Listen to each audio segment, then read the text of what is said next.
हाय दोस्तों, नमस्कार। फिर से स्वागत है हमारे छोटी सी वीडियो में।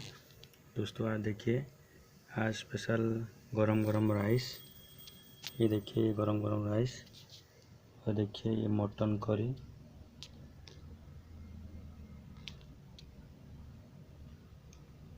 देखिए मटन करी और ये साग। आज स्पेशल ये आइटम हुआ है खाने के लिए दोस्तों।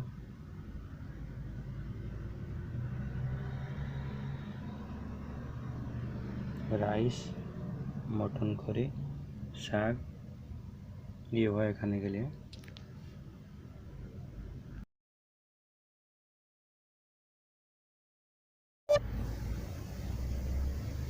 दोस्तों अभी हम खाना स्टार्ट कर रहे हैं।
दोस्तों मटन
दोस्तों मटन में आलू नहीं हुआ ना, खाने में टेस्ट नहीं आएगा। इसलिए मटन में खासकर आलू कम से कम तो 1-2 होना चाहिए।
दोस्तों मटन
बहुत स्वादिष्ट है। मटन का झोल बहुत स्वादिष्ट है। खासकर मटन तो एकदम मतलब सीधा मटन खाने के एकदम बहुत स्वादिष्ट है। बिल्कुल नरम हो चुका है खाने।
दोस्तों हमारे खाना अभी खाने खत्म हो चुका है। देख लीजिए दोस्तों, ये वीडियो कैसा लगा कमेंट कीजिएगा। अगर आपको अच्छा लगे वीडियो तो शेयर कीजिएगा, लाइक कीजिएगा। अगर हमारे चैनल पर नए हो तो चैनल को जरूर सब्सक्राइब कर दीजिएगा, साथ में बेल आइकन को प्रेस कर दीजिएगा। दोस्तों आज का वीडियो में इतना ही, फिर मिलते हैं अगले वीडियो पे। तो तब तक के लिए बाय, जय जगन्नाथ।